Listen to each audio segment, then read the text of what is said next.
I got to show you guys my new favorite, Apologist. We got to get this gentleman to 100,000 subscribers. All right? If you guys don't know who Glenn Scrivener is, you are missing out. Okay? Go subscribe to his channel, Speak Life. I think this is an amazing conversation. I can't play the whole thing for you, but there's one part I wanted to highlight for you that I think beautifully captures the tension that I feel like we're supposed to call to, that we're called to in today's context. Beautifully captures this tension. I want you guys to go watch the full thing. So this is in the context of J.D. Vance and his whole statement that he made last week, and this is Glenn Scrivener. He's interviewing a gentleman named Patrick Miller. Okay, check this out. This is the coward's way out. You might not be interested in the culture war, but the culture war is interested in you. You're just going to get swallowed if you don't pick a side. How do you respond to that? Yeah, I mean, I would respond in two ways. And I'll name the first one, I'll come back to it. One is you have to pay attention to who you're talking to. So, you know, I would invite someone to come. You know, you can read our book, you can engage with our work. You will realize we have been canceled by the left and progressives more times than I would guess most people on this podcast have. We've taken our hits because we're brave, we're courageous. So on one level, I'm like, yeah, you know, we're just not wallflowers. So that particular critique isn't going to land for me. But the other side is to say we are so fixated on this x-axis of left and right, you know. And I think the kingdom of God doesn't exist on an XY axis. It exists on an x-axis. It exists on a y-axis. It exists on an up-down axis.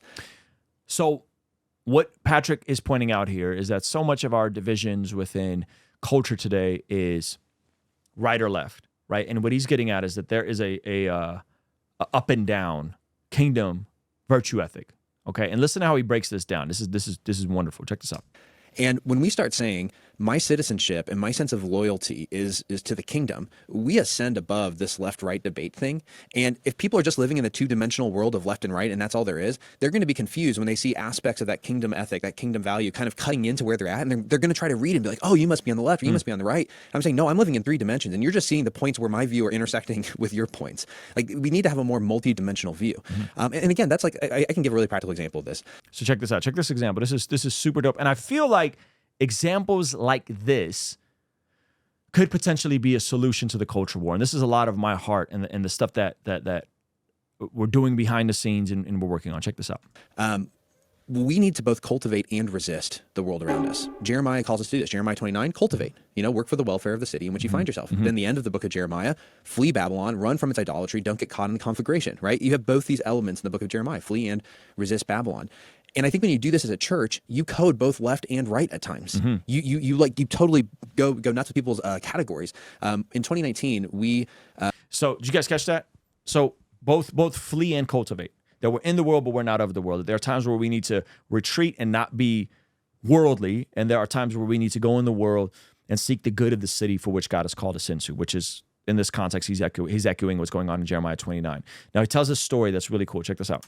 We preached a sermon about Genesis 1, and we preached that there's only two immutable genders, and yet God calls us to love our trans neighbor, right? Well, this led to a massive cancellation. We had all kinds of partnerships with local film festivals, with local art studios. I mean, this was so big, there were New York Times articles, IndieWire articles, and they effectively canceled us, said, we want nothing to do with you. You guys are, evil, bad bigots, right? By the way, that sermon would age well now. We could preach that now and have almost, no response. Fascinating, which points to this weird vibe shift that's happened. But that's not the point. That same year, we chose as a church, there's crippling medical debt in our state. And so we decided as a church that we wanted to try to cancel the medical debt of anybody under the poverty line in our city. And we partnered with this group called RIP Medical Debt. And for $1, you can cancel $100 of medical debt. That's pretty crazy. Shout out to RIP Medical Debt. That's a huge leveraging point where $1 cancels $100 of medical debt. That's amazing. So props to them, and props to Patrick Miller and his church for doing this. So it's kind of a force multiplier for that cancellation. So we tell this to our congregation. We say how much we have to raise to cancel all the debt in our city for people under the poverty line. And we didn't hit the goal. Instead, we ended up going way above it. We ended up paying off about $43 million of medical debt. That's about 30 counties in our local state. Now, how awesome is that? That the church was able to rally and pay off $43 million in medical debt. That means that they raised, I want to say, what is that, $430,000 at those rates, right? $430,000, because it's a 10 to 100x, right? So if you do, so they raised $430,000 at a rate of 100, that's $43 million in medical debt that they paid off for all the counties around them. That's pretty amazing. Now, one of those is a cultivation story, right? One of those is a resistance story. And I was talking to a gal after we preached that sermon, and she said to me, why are we talking about this trans stuff? Like, that just proves people that it shows people that there's no beauty to Jesus. Like, you're just distracting people from. Have you guys heard that? Why are you guys so upset about the culture wars? Why are you so upset about the LGTV? Right now, listen to what happens here. From who he is and what he's doing. She goes, you know what kind of church I wish we were? I wish we were like that kind of church that canceled all that medical debt. She could not imagine that. Yeah, she was talking to the very church that was doing that. And I think that's the point, right? That's what we have to hold together. That's how you end up not being a centrist. So someone could hear one of those stories and say, oh, look at that lefty church, or go look at that one, go look at that righty church. And I'm like, no, we're living on a different plane. Like we are above this left-right fray. Yes. We're trying to be citizens of the kingdom. Yeah. It's grace and truth, right? It's as he described it, cultivate and flee. So there are certain truth claims we're going to stand on. Gender's a binary. It is what it is. That's a baby, even if you think it's not a baby. That's a baby in there. And yet there are certain things that the church could be mobilized to do. So right now, my church did a big Super Bowl soup drive where we collected bottled water and canned goods for our local Brother Benno's food dispensary here. I don't know if it was a proper word, food shelter thing. And we did that to be a blessing. We also do a thing called Bless Local. Currently, all the funding, or some of the funding from like the world relief organizations, has been taken away by the federal government. People are freaking out, and why is the government not paying for this? What if, as Christians, we partnered with the organizations that we value who are doing work like bringing Christian refugees to America, right? And we were able to fund some of these things, right? And so it's like, as the church does good, it sets a testament and a food pantry. Thank you, Tyler. Food pantry. As the church does good, it sets a testament to the world that the church is here to be the hands and feet of Jesus. And sometimes we're going to say stuff that the world doesn't like, right? So it should be and both. It shouldn't be either or. It shouldn't be we're just going to stand for the truth and defend the truth. We're also going to step up and we're going to help people, right? Isn't that playing both sides, though? Good when it benefits, bad when we flee. That's the whole point. It's and both.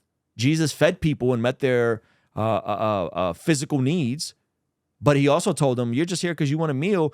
I'm the bread of life. I'm the flesh and the blood that you're to consume. And that scared a lot of people away. So it's a and both. We meet physical needs and we also speak to spiritual needs.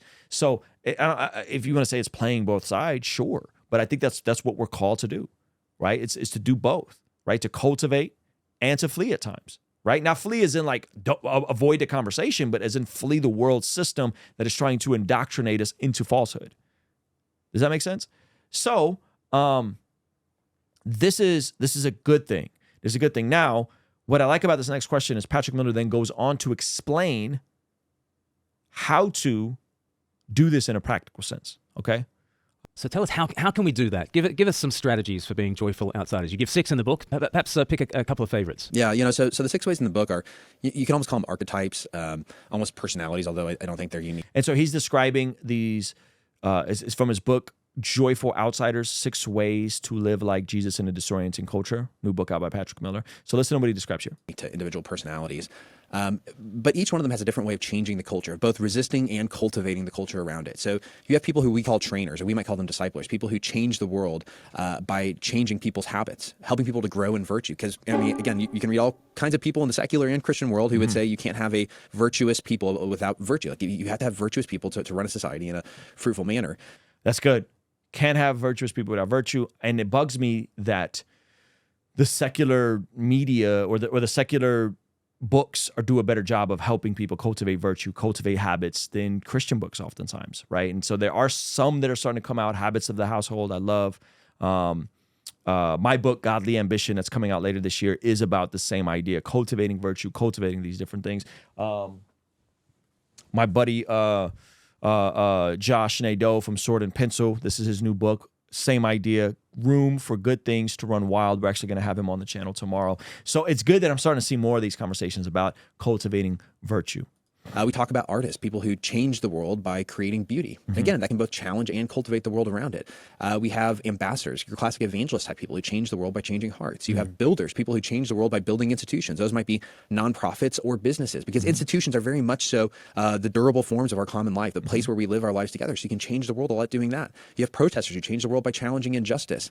And so what we do with each one of those is basically look at a biblical character who embodies that particular way, and then look at examples from Christian history of people who also walked in that way to say, hey, what can we learn from them about how we do that in the present? And how can we as a church be okay with people saying, look, I might be called to do all of these things at different points in my life, but there's probably going to be some that I'm best suited for. And so let's encourage those people in our churches to go do those things. Let's not critique them. Let's not undermine them. And let's return the favor for others who maybe engage the world differently than the way we do.